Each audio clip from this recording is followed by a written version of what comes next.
Time now for one full hour of nitro-fueled NHRA talk. It's the Straight Line, brought to you by O'Reilly Auto Parts and Hercules Tires. Now, here are your hosts, Marty Huff and 10-time NHRA winner, Doug Herbert.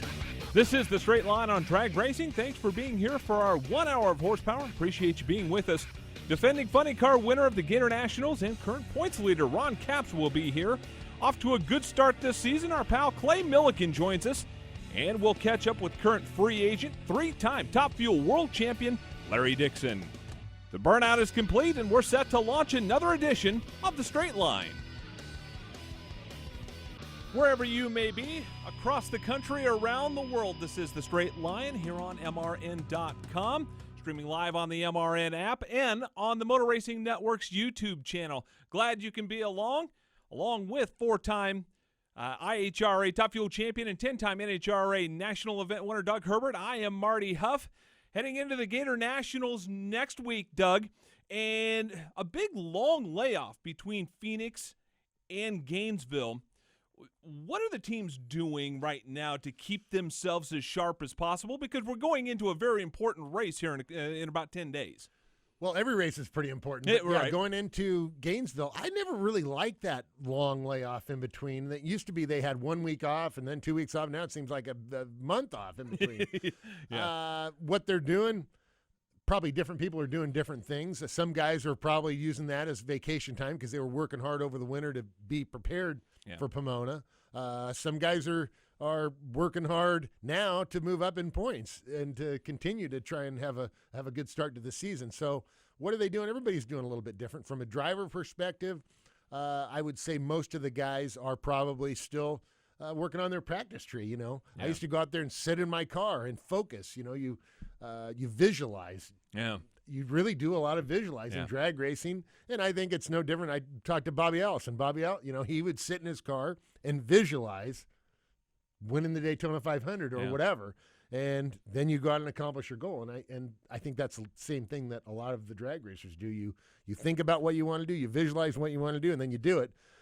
Because when you're in the car, you don't have a lot of time for that to transpire because basically you get in the car, you're getting prepared, you do a burnout, you stage your car, you race. You got to be ready in your mind before you ever do and maybe have went over everything 50 times or 100 times in your mind. So you know what to do.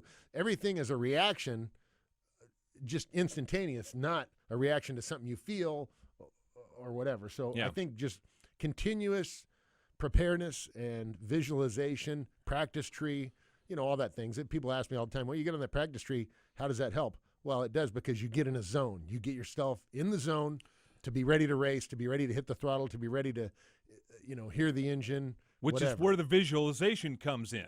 Exactly. Right. So the more you can stay focused and be in that zone, and we'll ask Larry Dixon a little bit about that. He's good at that. He's good at getting in the zone. Right. And a guy that probably needs to stay sharp because as of right now, a free agent, and he could get a call tomorrow to be in Gainesville here in 10 days, and he's going to need to get right back on it. Not that he doesn't know how to get back into it, but his competitors also have 2 races of advantage and probably plus some testing and everything else. Yeah, absolutely. You mentioned they're all important races, but when it comes down to history books, U.S. Nationals, anywhere at Pomona, Gainesville, those are the ones that show up. Why is Gainesville one of these really, really important races that everybody wants to win one of these? Well, I think Gainesville has always been an important race because it's the first race where they're running on the East Coast. It used to be when they had 5 or 6 national events, Pomona, you go to Gainesville, and then there's a long time off in between, and they went to Columbus and, some places in between. Right. But Gainesville is the first big race back east, so it's, different competitors, different fans. But there's always a connection with Gainesville, really, to Big Daddy Don Garlits. Yes. You go to Gainesville. Garlits wouldn't necessarily I don't know if he ever would take a new car to Pomona. He'd always run his old stuff at Pomona, stuff he knew about. He'd go to Gainesville, and he'd bring in the new car to Gainesville, all his new stuff to Gainesville. Gainesville was where Big Daddy would bring his new stuff. That was I mean, he loved racing at Gainesville. And then, later, Darrell Gwynn, Perdome. I mean, everybody uses that time in between, right, to have a little bit of something special. Okay, we learned a little bit over the winter. We learned some things at the first couple races. Now let's go to Gainesville. We got to get serious. Yep, and if Gainesville, the Gator Nationals being one of those majors that we talk about a lot. They also talk about it as being a horsepower track. Why is that? Well, Gainesville's generally always pretty fast. It's close to sea level. I don't remember what the elevation is. It's like 100 feet or 200 feet or something. So it's low elevation, high barometric pressure. Temperature, you never know. I mean, sometimes you're in Gainesville, even though it's spring, it can be 100 degrees, and the humidity can be high. But generally, the track is really good. They work hard. The crew at Gainesville Raceway works hard to prepare that track to make sure it is, they are familiar with all of the history that goes into Gainesville, right? They make sure that track is really good. It's ready to race on. A lot of times records are set at Gainesville. I mean, there's records set at Gainesville, and it's because the track's good, conditions, barometric pressure, whatever. It's a place to go fast, set records, and not just in Top Fuel and Funny Car, also in Pro Stock. All three of the professional classes have set records at Gainesville. One of the most important records in NHRA history, 300 miles an hour, Kenny Bernstein set at Gainesville. Lots of trees around, and if people think, oh, yeah, there's a lot of trees around here. Oh, that's nice. But there's an important reason why there's a lot of trees around these racetracks, and that goes back to the performance of the race car. Well, I've never really thought about that much in Gainesville, but I know up in Seattle, right, at Pacific Raceways, those big, huge trees around there, it makes a big difference in Gainesville. Like you look at your gauges and know where the barometric pressure and what the temperature humidity is, and then you have to factor in for the trees. It's that big of a deal in Seattle. I don't know that it's that big of a deal in Gainesville, but there is a consideration there to be made for Oxygen content being the main reason why. If scientists will tell you that the trees emit oxygen, and obviously those oxygen big makes power, and oxygen makes power. And so the combination of all of that makes for a really fast race, and we're looking forward to that in the Gator Nationals coming up. Gainesville being an NHRA track, coming back to another NHRA track, own track. Yeah. Correct. It's they're so basically Pomona, Gainesville, and what Atlanta. are some of the other Atlanta? Yeah. If currently, tracks, in Indianapolis, in Indianapolis, being run by NHRA. News coming out of Atlanta, which is really kind of cool. NHRA announced yesterday 2 major improvements to Atlanta Dragway coming up. One of them right now is in progress. The facility received the first major upgrade, installation of a new concrete launch pad, and also coming up is a state-of-the-art scoreboard at Atlanta. The first 225 feet of Atlanta was poured just yesterday, and they are working on that currently as a new concrete launch pad at Atlanta Dragway. With the heat down there, I would imagine that that track can get eroded pretty quick. And you make enough launches down there, you're probably going to have to do a little bit something with that. So good news coming out of Atlanta. New launch pad. Well, that track over the years has been bumpy. It's been a bumpy track. So just having that new pavement going out there, and after they pour it, they're going to go out there and grind it and do all these things that they do to make it really smooth and really sticky. Then they're going to be, before they make it sticky, they're going to be doing some rubber dragging, with the little, the little tires behind the drag for that neat contraption that they have. Put some rubber down on the track and then spray it with the traction compound and so forth and get the track where it is really, really sticky. For any of our fans that have never actually walked on an NHRA national event track, it will pull your shoes off. It will. It is really, really sticky. You wonder how do they get enough traction to hook up those 10,000 horsepower race cars? Well, guess what? Those racetracks are really, really sticky, and they can still smoke the tires, but it does help a lot. Yeah. The preparation that the NHRA Safety Safari does to these tracks before the races are held is really incredible. And a new scoreboard going in Atlanta. One of the problems that you have is that later in the day, the sun goes right down the track. The sun is at your back, and it goes right into the scoreboard. It's really hard to see the scoreboard from back in the staging lanes or in the grandstands, and so they're putting LED lights in there so you can better easily see the scoreboard once the cars get through the traps at the top end. So that'll be well. Anytime they make improvements to the racetrack, to the facility for fans in general, it's like all of the SMI racetracks right over here at Charlotte. Right. They do so many things to make the tracks fan friendly. That's what drag racing is all about, right? Being fan friendly to the racetrack. So that is really neat that Atlanta Dragway is making the improvements that are going to make the fans happier. We want the fans to come out. That's the key. I mean, TV is a big key, but having those fans at the track enjoying the facility, that's a big deal. Yep. Speaking of which, a little bit later on, we will talk TV and talk about the TV numbers that are dramatically up here in the 2016 season. But first, when we return from the break, we will talk to three-time Top Fuel World Champion Larry Dixon joins us next. You're listening to The Straight Line, brought to you by O'Reilly Auto Parts and Hercules Tires. We'll have more right after this. Motor Racing Network, glad to have you aboard for our coverage of practice, something we will be doing all throughout the year. They are pretty close in practice. You said you learned a lot in practice. We can have a good, clean practice. How many teams are going to opt out of practice? Get this practice session underway. As we close out practice. What are we talking about? Practice? We're talking about practice, man. We are talking practice. Sprint Cup Series practice on the Motor Racing Network. Join us all season long on MRN.com and the MRN app.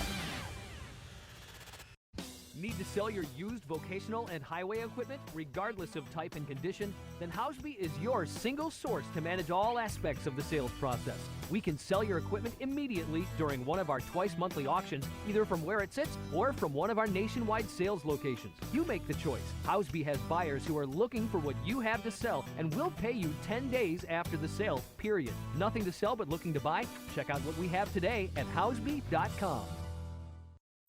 NHRA drag racer Doug Herbert here to talk about safe driving.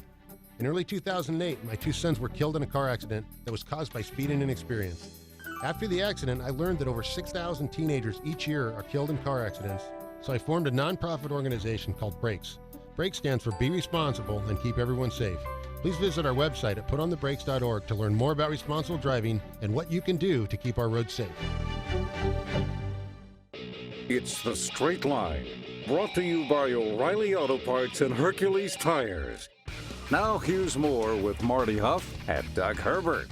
Thanks for joining us on MRN.com. This is The Straight Line. Along with Doug Herbert, I'm Marty Huff, and joined on the telephone line right now by three-time Top Fuel World Champion Larry Dixon joins us. Larry, thanks for being here. Appreciate your time. Oh, thanks for having me on your show. What are you up to these days? Man, last year you guys had visits to a lot of finals. Your car ran great. The team did good. Obviously, we talked about it before. I think you were a lot of that contribution to that. What's Larry Dixon up to right now? Yeah, well, he's looking for work ultimately, right? But I got a lot of things going on. A lot of hooks in the water. I just need one or two of them to bite, and we can get going again. Got a few people pitching, to get back out on the NHRA tour. So that's, a positive thing. Started doing a podcast, trying to join your guys' ranks, but at a much lower level than that. It's called Dixon's Wild Ride, and we've done 3 or 4 shows with it. So that's been enjoyable. And I'm doing some personal service stuff, appearances, things like that. So it's a little bit of that and some public service announcement stuff that'll be coming out here in the next month or two. So a lot of good things. Staying very busy. Just haven't seen a lot of checks in the mail lately. Larry, have you been approached by TV? Obviously, with the new TV deal with Fox, and I mean they're not really starting over, but is starting very fresh. Has anybody contacted you about maybe doing some TV stuff somewhere down along the line? Well, I did. I was on the Saturday show at Pomona, and what they're doing, I really like. That they've got they're NHRA's producing their own shows, right? And Fox and everything that they got. So it's really a clean sheet of paper. They had a lot of things that they went off of, and I thought although it seemed really busy and hectic, and there was a few glitches, that I thought the show was really good. And then 2 weeks later at Phoenix, vast improvement, and so I think they have a lot to work with. Gosh, just getting that show on, not at 4 o'clock in the morning. I mean, it's such a big deal, and having some re-airs and just being able to do some more in-depth, get the personalities on, talking more. I mean, the cars are only on the racetrack for 3.5 seconds, and they're quite a spectacle. It's really hard to show that on television, the 10,000 horsepower and how much the ground pounds and how hard they're accelerating.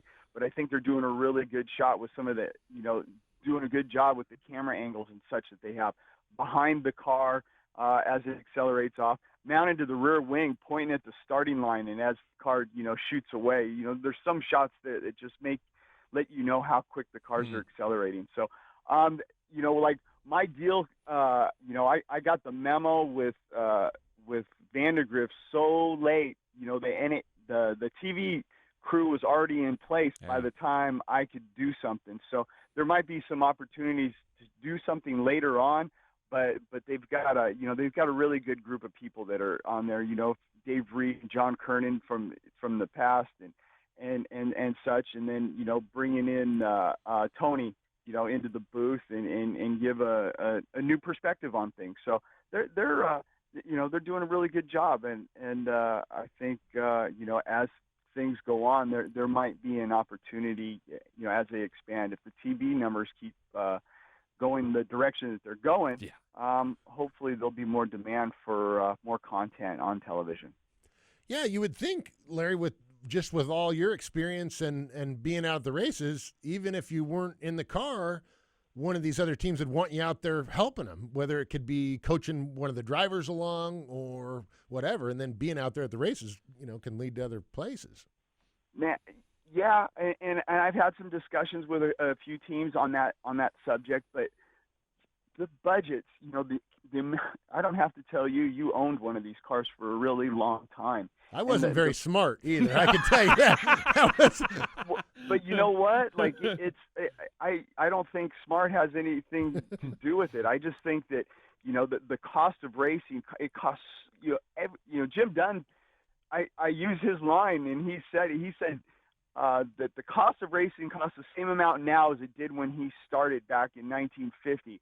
It's everything that you can beg, borrow, and steal is what it costs, and it's you put everything at it. So it's you try and cut corners and run the ship as tight as you can, and spend the money where you need. If you've got a little bit extra money, maybe you go out there and test, or maybe you get a new blower, or a new set of cylinder heads, or something. I mean, it's just really tight. Budgets are really, really tight, and guys like you should be out there with a racing team. Guys like Perdome and Bernstein and Alan Johnson. I mean, gosh, that guy's got a resume that's, maybe Austin Coyle's the only one that might have more on his resume than Alan Johnson, and he's got a car and team sitting there. So it's need to get more money coming into the sport, and hopefully the television package will help that. Larry, you mentioned AJ, and I'll ask you to put on your analyst hat. At least early on, it looks like the Alan Johnson John Force Racing combination been pretty lethal here over the first two events of the 2016 season. Yeah, I mean, he's helping two cars, the Torrance team and the first. I mean, he got one win and one runner up. So he's looking really good. The obviously they a little bit. You're fading in and out, Larry. Stand up on a stool. And we'll catch up with Larry here in just a second. But I think Larry probably has a better handle on it than just about anybody because he worked for Alan Johnson. ran a top fuel car for Alan Johnson for a couple of years and won a lot of races with Alan. So there's probably no better guy to talk to about him than I'm going curious back to and hear forth. what Larry would say about that, and how Alan Johnson can seem to walk into a situation and just make it better. Yeah. That is something pretty neat. And actually, I've been talking to Larry. His son Donovan is going to come to breaks. We're doing breaks with the Mopar Road Ready folks in Indianapolis on April 9th and 10th. So there's still some spots. If you have a teenage driver in the Indianapolis area, come out and see us. Larry Dixon will be there with his son too. So we'll be seeing if we can teach them a little bit of something up there in Indianapolis in a few weeks. For more information, the information is right on the screen.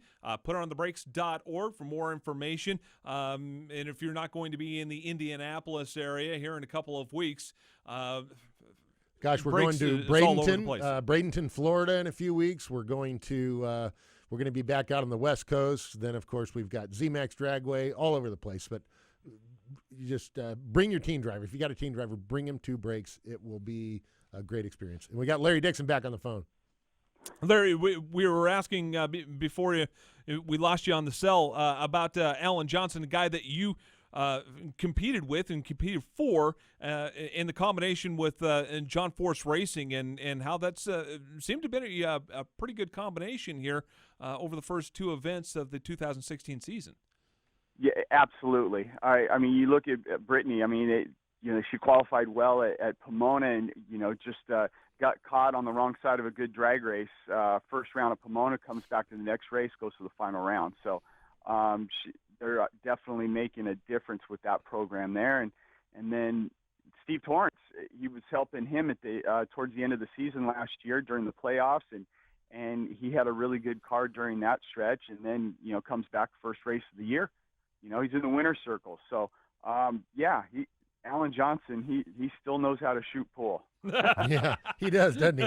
Hey, Larry, I was going to ask you, Mike Guger and your team that you've been racing with the last couple of years, those guys did a really good job at Phoenix winning that race out there. Have you talked to Mike and been able to congratulate him on being his crew chief win? Absolutely. Yeah, I was. There wasn't anybody, happier for him to be able to finally get his first win. Last year was that first full season for that team and for him, being calling all the shots. So, I think there's a learning curve, and I'm really proud of the job that they did. We went to a lot of finals, and, we finished fourth in the points. And my preseason predictions I'm writing in online articles too at motorsport.com, and they were one of my preseason picks. That car, I think, if it doesn't finish 1 or 2 in the points, I'm going to be mad, because they've got absolutely everything it takes to win a championship. So, and so far, them Leah and Mike getting in the winner's circle at Phoenix is making me look like I maybe might know what I'm talking about. You know what you're talking about, Larry. We knew that already. Of course. Hey, Larry, so we're looking forward to you bringing your son Donovan to breaks here in a few weeks up in Indianapolis at Indy Raceway Park. And so hopefully we'll get you in a car and teach you also a little bit about safe driving, because you're going to be the instructor for Donovan. I guess you already have for the last 16 years too. Yeah, and you know how that goes being a parent. Yeah. There's some things that you try, and there's some things that it goes in one ear and out the other. So we'll but gosh, I shake my head that I have a kid that's going to be driving, out on the streets. It's I remember wrestling around with him at the races and stuff. I think he was called me Uncle Doug even.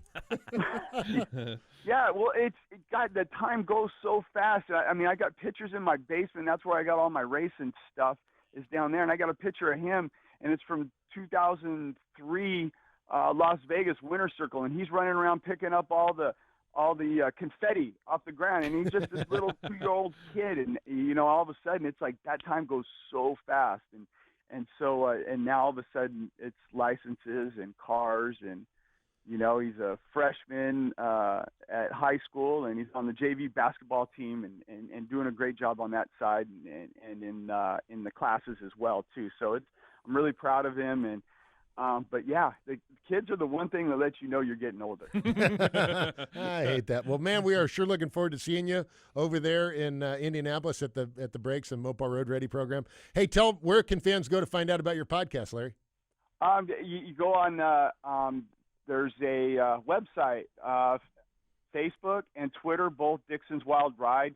You can go to my Twitter and racing Facebook account, Larry Dixon Racing, or LarryDixon.com on Facebook, and then Dixon Top Fuel on Twitter. So I try to stay pretty active on Twitter. Got fans that write in. That's the place I probably correspond best. I'll put up information on Facebook and such. But yeah, reach out and give it a like.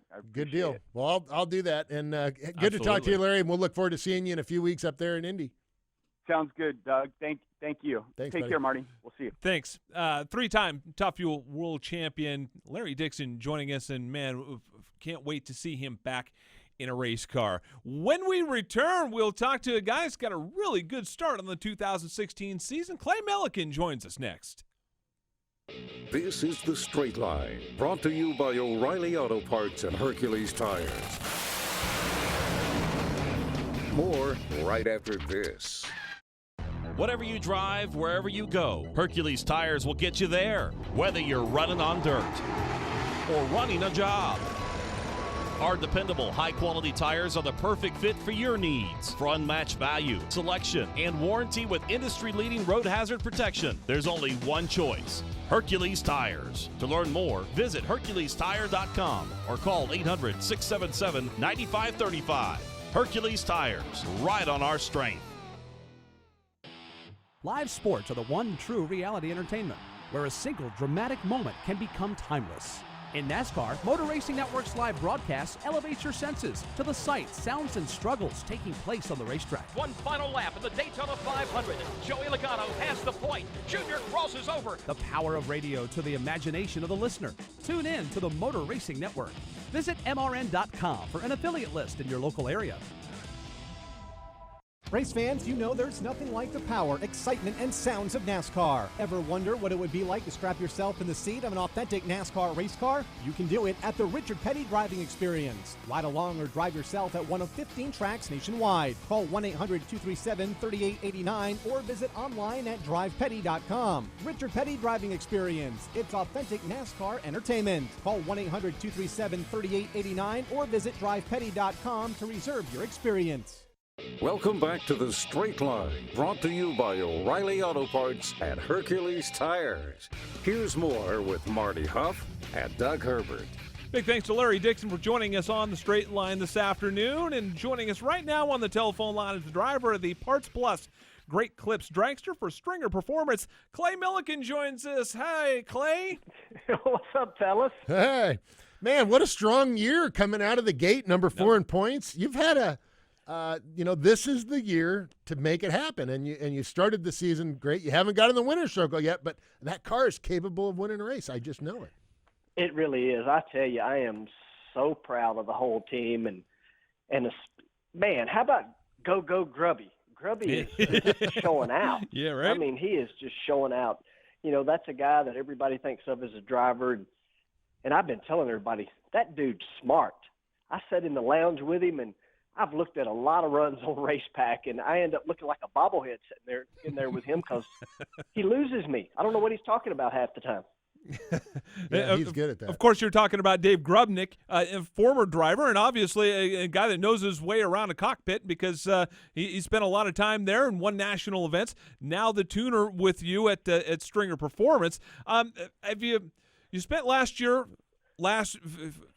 season coming out of the gates really slow because, as the story goes, about 6 weeks before Pomona, you didn't even have a wrench on a tool bench, much less, a car to get ready or anything like that. So it kind of took you a while to kind of get it up to speed. But are you now kind of getting that communication straight? I mean, obviously, both of you are speaking different languages. I mean, he speaks Australian, and I don't know what you speak, Clay, but it's something in there. Have you kind of got that straightened away, just the communication of what you two are doing in that combination?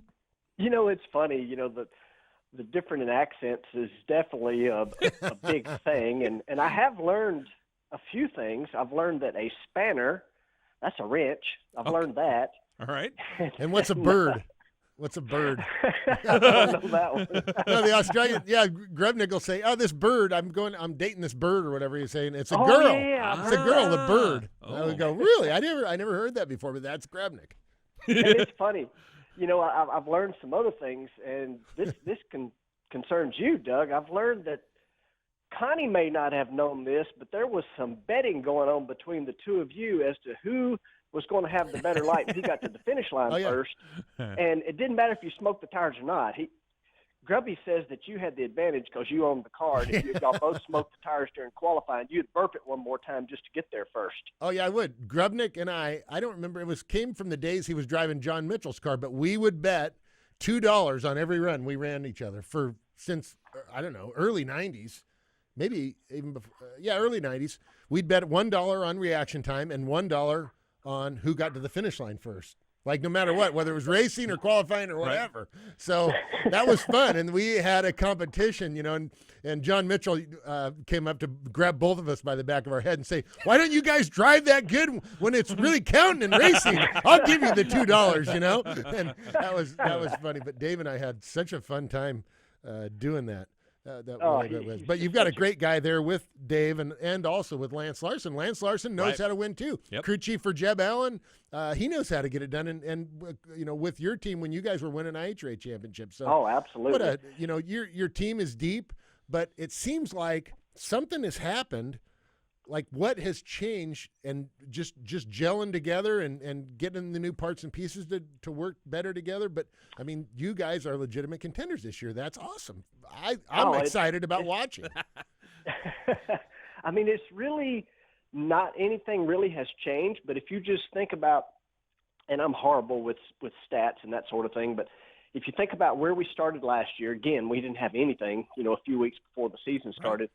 But if you watch the progress of the car through the season, it got quicker and quicker and quicker. And by the time we got to Pomona at the end of the year, I mean, we went my career best ET. We ran 372. I think we qualified third or fourth and rolled right into Pomona this year. And what do we run? 372. I mean, you know, it's just now Grubby is, instead of worrying about, holy cow, did the guys both the cylinder heads on the correct side, he's now able to – Right. Yeah. He's able to actually, you know, start finessing what we had. And we're literally working with the same parts and pieces that we started with, which was a very good, strong base. You know, it's all the proper pieces, good cars. And now, we may not have a ton of them. The trailer's not stacked full of them, but what we got is really good stuff. And Grubby takes care of it, and I do my best to take care of it. And all of that really hinges on Lance Larson. You mentioned Lance. I mean, Lance is the guy that lives with the car every day, and he's the one that, you know, he'll come poke me in the side if I don't catch it quick enough when it smokes the tires. You know, he's like, "Hey, I'm going to have to fix that." You know, so. But Lance is amazing. I mean, you know, he won the NHRA championship in 1981 with Jeb Allen, and he's been working on nitro cars for 51 years. Lord. Think about that. That's older than I am, and I'm close to that. But it's amazing, you know, how much he's seen and what he's done. Clay, like we're talking about, I mean, last year, I think we can probably comfortably say that you guys were kind of A to B. You know, you just wanted to kind of get from one place to another, and you know, if somebody beat you, you tip your cap and put it on the trailer. Now, I mean, if you're running 372s right now, you can put down a number when you want to.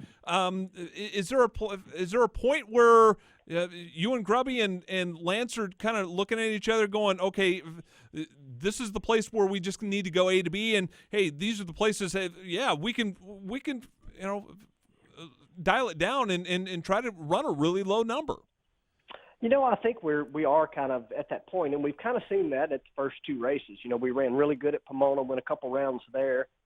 We show up at Phoenix for the race, and it's suddenly summertime. You know, it's just pretty hot, and Grubby did a good job of, you know, making sure the car went down the racetrack, and you know, he is still amazes me. You know, if it doesn't make sense to him with math, it just isn't going to happen. It has to make sense to him. You know, he doesn't do anything by gut feel, and he does it, you know, according to what makes sense. And he is really, really coming.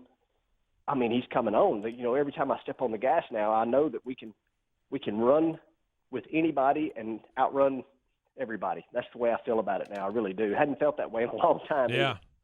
Yeah, I would imagine so. Clay, what happened in that second round at Phoenix against Tony Schumacher? That was kind of a weird, wild ride. It was awesome. It was awesome. Well, you know, because you beat Tony Schumacher.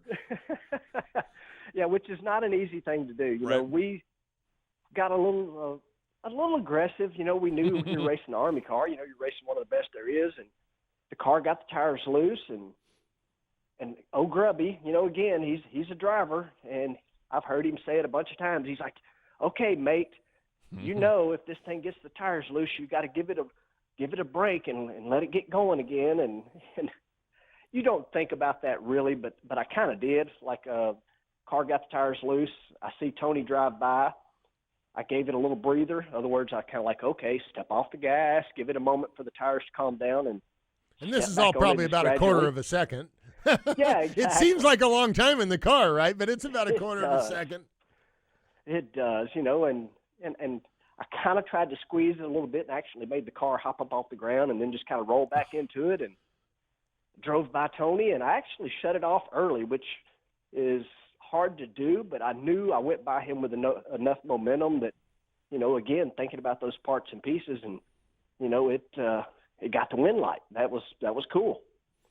Yeah. Then I promptly went up there and got my butt spanked the next round by Leah. I mean, she kicked my butt. That's all there was to it. Well, but she was the eventual winner. I mean, and there's no shame in losing. No better. Yeah, right, and there's no shame to that. But you've been at this a couple of days. How cool was it to look back on that and see two females in a final for the first time since 1982 in Top Fuel? That was pretty cool. Yeah, you know, it was really cool, and it would have been cooler if he was in the final. Well, no doubt, I would agree. There would have still been two non-NHRA winners, right? Yeah. Okay. Yeah. That was a bad question, Marty. I don't know about that. Yeah, you know, Doug, I'm glad you spoke up and hit that one for me, because I didn't know how to say that without saying I didn't want either one of them to win. I wanted it to be me. You know. Well, right, but. Eventually, once we got down to the finals, I mean, we're making NHRA history, but obviously you always want to win. But once you find yourself, you know, in that situation, it's kind of cool to look back on that. Tell us about Gainesville coming up. We were talking in the Open. This is one of those really important races. Not that one, you know, is more than another, except for maybe, you know, the U.S. Nationals or something like that. But this is one of the majors on the tour, and heading into to Gainesville, this is one of those ones that you'd really like to check off the list. It really is. I've been in the final there. I lost to Antron Brown, which a lot of people have, in the final there a few years ago. But, you know, I'm really looking forward to something the week leading into that, because it's the International Drag Racing Hall of Fame, you know, that Big Daddy has. And one of the inductees this year is a guy named Preston Davis from out of the Memphis area here. And I am going to be one of the inductors. I'm going to be introducing Preston into the Hall of Fame, myself and Raymond Godman, who's already in the Hall of Fame. So I'm really excited about that. I think that's awesome. You know, that here's a guy that's been there, done that, and he's getting recognized for it. I think that's just great. That is super cool. And Clay, you and I have friends and have been friends for a long time. Last year, your family endured a terrible tragedy, losing your son Dalton, and now we just announced earlier, which happened last year at the Brakes Gala, but we're going to have your own Brakes school at your hometown track at Memphis International Raceway in memory and in honor of your son Dalton. And I can't tell you how excited we are about that. Our and our friend Pro Stock Alan Johnson, and then of course the Calamanis family and the Berger Foundation to help to make it possible. But thanks for being my friend, and you've been my friend for a long time. But we have we've become really extra close friends in the last few months, and I just can't tell you how much I appreciate you, and I know what a tough time that you've been going through, and I wish I could tell you it's going to stop tomorrow, but it's going to keep going for a little while. But you do a good job at focusing on what you're doing, and Donna, and you've got a good sidekick and partner alongside you. Oh, for sure. I've been so excited to come on this show to make that announcement, and the whole thing has obviously it's just been terrible, but that night at the Breaks Gala, when Alan Johnson got up there, that is one heck of a dude, man. Alan, right. He is. He makes sure that that as many kids as he can get through the break school, he makes that happen, and that's awesome. And for him to essentially put a challenge out to everyone there to have a school right here at home in Dalton's name, and wow. I mean, it was certainly very moving and very emotional for Donna and myself, and then. Man, what a great group of people that you have that work with the Breaks program. I mean, the Tom and Joan Calamanis, they accepted Alan's challenge, and what do you know? We're going to have a race. We're going to have a break school right here at the racetrack at home, and I am so excited. I mean, it's just pretty incredible. Doug, what you've done with the Breaks thing is there's no way for everybody in this country to realize that they may keep their kids because of you. Yeah. That's pretty special. Yeah. Man, I hope so. No question about that. We're looking forward to coming to Memphis on, let's see here, August 27th and 28th. So if you live in the Memphis area, in honor of Dalton Milligan, we are going to have a Breaks driving program at the Memphis International Raceway there in Millington, which is Clay's hometown. He lives a few miles away only from there. And we're really looking forward to it. Clay and I are going to be doing a lot of talking about it between now and then. But so we broke this out. Yeah, breaking news on the MRN Straight Line show today. So Clay, very cool, man. I love you, and just can't tell you how much I appreciate you, and really looking forward to coming down to Memphis. I tell you, it's you've been awesome. And who would have ever thought that me and you would tell each other we love each other after what happened in Reading? Yeah, we weren't feeling much love right at that point. No. And I gotta say, there's something extra special. Not only is this, Dalton's Breaks class that's going to happen right here at Millington at Memphis International Raceway, but we're going to be burning some nitro that same weekend. How cool is that? I mean, tell us a little bit about that. Drag racing is happening at the racetrack. The break school is going to be happening. The World Series of Drag Racing is going to be happening. I'm going to be there stomping on the loud pedal. Nice. Shoot, Doug, we're going to have you back me up when we're doing the burnout. Oh, man. That'll be cool. That sounds like fun. So we'll be looking forward to that. So what is it, that Saturday night? August 27th? And Saturday night. Friday and Saturday night at the Memphis International Raceway, August 26th, 27th then. Drag racing on Friday and Saturday night. Break schools on Saturday and Sunday during the day. So in honor of Dalton Millican and for the Millican family. So, man, Clay, thanks so much. We appreciate you coming on the show. Always good to have you on there. And, man, number 4 in points, that first NHRA win is coming. And it's coming soon. And when it comes, I think there's going to be more following. Yep. I'm looking forward to it. I am. I mean, I'm excited about everything going on this year between – what we're doing with breaks, and I'm certainly very excited about everything that Doug Stringer has put together for all of us and all the people. It's going to be great. That's all I can say. And man, thank you guys so much for having me on here. I love coming on. Thanks, Clay. Appreciate it. Talk to you soon. Clay Millican, 6-time IHRA Tough Fuel champion here on the Straight Line. And when we return, as points leader right now and the defending winner of the Funny Car Division at the Internationals, Ron Capps joins us next. It's the Straight Line, brought to you by O'Reilly Auto Parts and Hercules Tires. We'll have more right after this.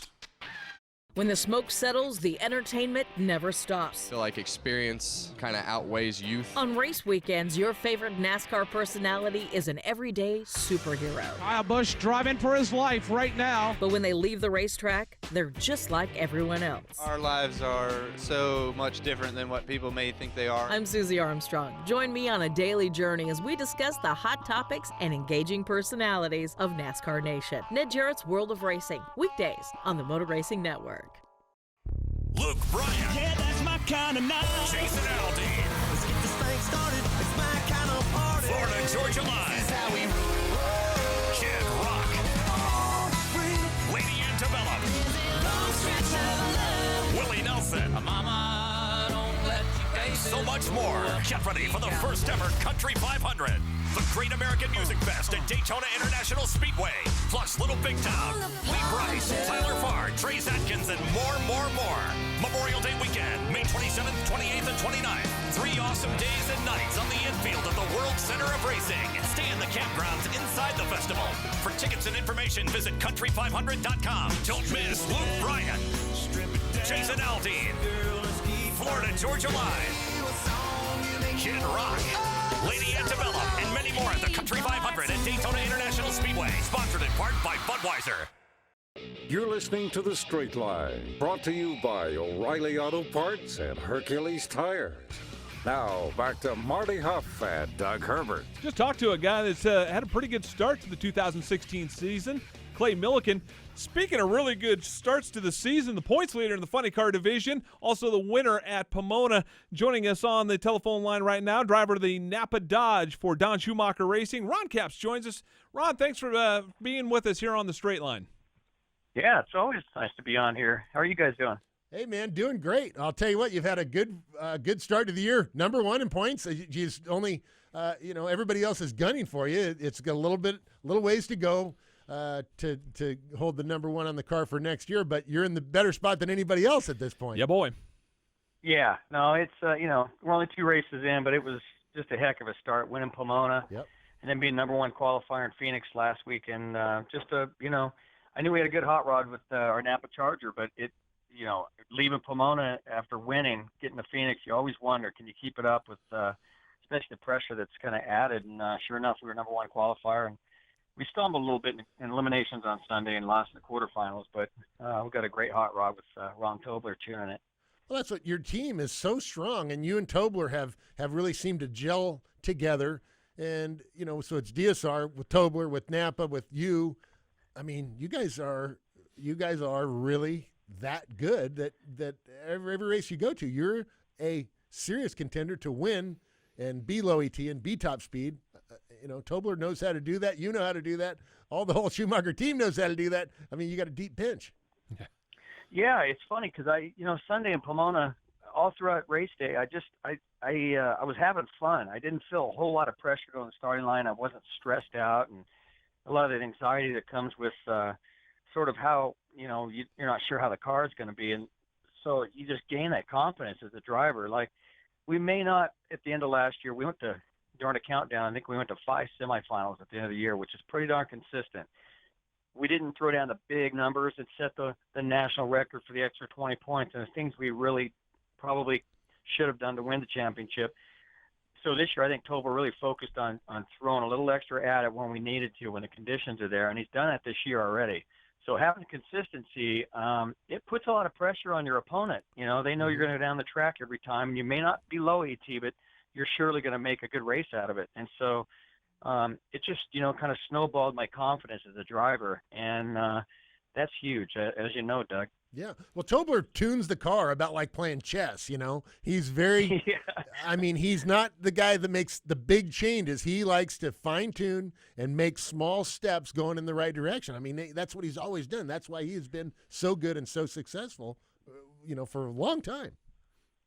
Yeah, and, we're clicking. We're having a lot of fun. right. Like I said, it was fun to drive the car there, but we're just having fun together. I get back and tell them how the car felt.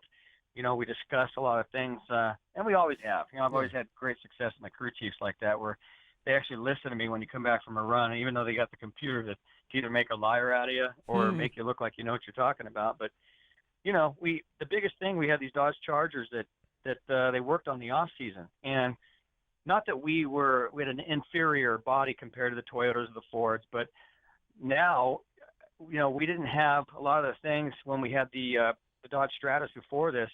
We had, you know, a lot of the Toyotas and the Fords came out with these really sharp edges on them, and we weren't allowed to do that with Dodge. We were sort of before that came along and figured out in the wind tunnel that was a big advantage. And so these Chargers that we came up with, it took everything that we knew would work, and it's shown great success already. Run big speed and good ET every time, and really feels planted when we're down, you know, on some of the hotter tracks. Hey, you guys just announced not long ago the long contract extension with Napa, and then coming out and winning Pomona. That had to make those guys feel really smart, you know, that they made such a great decision sticking with Capps and doing the big, doing the big Napa funny car deal. Yeah, it's been 8 years already, and we just another 3 years. The biggest thing was Chase Elliott, my teammate down there in Daytona, takes over Jeff Gordon's car and then gets the pole that same weekend on that Saturday that we're in Pomona, so opposite ends of the country. And I sent him a text. I said, "Nice job, kid. Way to put the pressure on us." And then we went out and won. So it's been fun, and I actually get to take my family to Phoenix this weekend. For the first time, they're going to get to go to a cup race. And now that Chase has been our driver, and I'm taking both kids and my wife, and it's going to be a fun weekend, and kind of hanging out there on one of our off weekends before it gets crazy. Yeah, and this is something that you like to do every once in a while, is head out to the track that may not be the drag strip, whether it's a dirt track or whether it's a NASCAR paved track or something like that. It's something you really enjoy, right? Yeah, no, I love it. I mean, it's not, I love just going and hanging out and getting to see the guys that I'm friends with, that I met, either doing the Prelude to the Dream dirt race or just became friends with, like Jimmy Johnson. I was friends with a long time before he was the Jimmy Johnson we all know. And he's still the same guy. I mean, we text and I send him congratulations. And, Dale Jr., a lot of these guys I get to go and talk with on our weekends off. And this will be fun because I get to introduce my kids to some of these guys that they've been watching on TV. So that's going to be a good time. And we're going to do some Fox Sports race day show, the NASCAR morning show, and possibly on Fox during pre-race. So I think we're going to do something with the pace car. So all you NHRA fans, tune in to the NASCAR race this weekend because you could see some pretty fun stuff we get to do. Oh, cool. Hey, Ron, last year the funny cars made some incredible gains in performance, throughout the year. Beckman's team came out there, and then all the funny cars seemed like they really took a big jump ahead. What do you see happening this year? What does Tobler have in store for, to throw out there new for this year? What kind of gains do you think we're going to see with the funny cars? It's funny because, we talked about those headers. It took one guy to lay back the headers at just a couple degrees, and we see what it did with the cars. I mean, it made a jump in funny cars like that usually took a decade, and it did it in half of a year. So the cars became very, very hairy to drive. I mean, it took a funny car that was very unnerving and very evil to begin with, and it made it just, I always bragged about how fun and unpredictable a funny car is. It's like a sprint car on ice. And now they're even more of a handful. The front end is so light. So it definitely changed things. And I don't see a big jump like that coming ever, not that big. So I think everybody's really worked. Tobler, I'll be honest with you, I had a problem driving a car, as do a lot of drivers at the end of last year. We heard Dell talk about it, Beckman. I had issues. I knocked over every cone in St. Louis. Tried to run over one of the track guys when I tried to not go in the sand. I mean, that was one of my worst weekends. And so Tobler worked real hard on the off season on the front end downforce and on my steering, and that showed in Pomona because every run I was able to keep it in the middle of the track, and that's huge. So I think for every driver, they're just trying to fix the steering so that we can handle these cars now. But I don't see a big performance gain, Doug. NHRA is sort of kind of trying to keep everything status quo and not let people get crazy with new superchargers or wazoo cylinder heads or anything like that. So I don't think you're going to see anything major here for a while. Yeah, that was a big deal. And, hey, the other thing I got to bug you about is Thursday before the 4-wide race, April 24th, we're having our golf tournament this year. So hopefully you can come out and maybe drink a little moonshine with us and shoot the golf ball gun and all that kind of stuff. I am 99.9%, and actually, as we speak, in about an hour, I'm going to know for sure if I was able to get out of my other possible appearance, which hopefully they move that later in the day, like before, because I don't want to miss it. And regardless, I will be there in the morning to help kick it off for sure with you. Nice. But I'd like to get some rounds of golf in for sure. And we had a blast. I met some cool people every time I play in that. I'm thrown in with a foursome of some pretty neat people that I end up being friends with. So it's a great event. You know, I don't have to tell anybody, but you get to hang out. You'd be surprised who is in your foursome. I'll put it that way. There's been NASCAR guys, and there's been TV people, and just a lot of fun. So, yeah, I will be there regardless, Doug. You can count on it. Thanks, Ron. I appreciate it, and just appreciate your support over the years of breaks and what we've been doing, and so glad that you've brought your daughter, and we've probably got more kids coming along pretty soon that we're going to have to help teach them a little bit about driving too. Because you're a funny car driver. I don't know about safe driving with you, you know. Yeah, it might help me last October. Where was brakes at when I was knocking over cones? But I just flew into Dallas for a Napa appearance, and I was just telling this guy that's from Napa that's got a 16-year-old daughter about the program. And so I went on to putonthebrakes.org, and I was looking at all the sites to see if you guys would be near here in Dallas, and I didn't see any. But I told him, I said, hey, just write a note, say we need to work on getting it in the Texas area, because he's a little worried about his daughter apparently. Yeah. So. As a lot of us are when they get that age. We'll talk to that Napa guy, and they can help us with a little bit of brake sponsorship or brakes donation to bring us to Dallas. So that'll be our next place we'll need to go. Dude, I'm already on it. They're taking me out to a bar tonight, so I'm going to get them loosened up and lubricated, and there we go. I'm going to tell him he needs to put together a brakes program here. There you go. We'll do it. Ron Capps, driver of the Napa DSR Funny Car, thanks for being on the show today. Winter at Pomona and Gainesville coming up. Hopefully we'll wish you the same kind of luck there, Ron. Love it, man. I appreciate it. That's Ron Capps, driver of the Napa Dodge for Don Schumacher Racing, and headed back to Gainesville, where he is the defending winner of Pomona. Always good to get off on the right foot. And obviously he's done that over the last couple of years, winning this year right out of the gates. Winning Pomona is big. It's like know. that first qualifying run. You go out there and run good that first qualifying run. It's about the same thing. You win Pomona, it gives you a springboard going into the year. Whether or not it's just psychological, I don't know. But winning that first race, being ahead in the points from the beginning of the year, that's a good place to be. Right. And you've always said, since I can remember, is that first qualifying run on any weekend really kind of sets the tone for that whole weekend. That first Friday run, or maybe Thursday at Pomona, but usually that Friday run. Mm-hmm. If you can get it down the racetrack and have something good to look forward to, it really sets the tone for the entire weekend. It just does. The first run gives you the confidence that you need, that your team needs, knowing you can get the car down the track and do something good. So Capps is off to a good start this year. And Ron Tobler does a great job. Like he was saying about, making the driver comfortable. Tobler's good at that. So Capps is in good hands here. Yeah, no question about that. So they're heading back to Gainesville, and we're looking forward to that. Thanks to everybody involved here on the Straight Line. So for Doug, for Robbie, for Daryl, I'm Marty. We will talk to you next week right here on the Straight Line. You've been listening to the Straight Line, brought to you by O'Reilly Auto Parts and Hercules Tires. Tune in again next Thursday at noon Eastern on MotorRacingNetwork.com and the MRN app. The Straight Line is also available on demand at the MRN.com Media Center, or you can download it through iTunes or Stitcher. The Straight Line is a production of the Motor Racing Network. All rights reserved.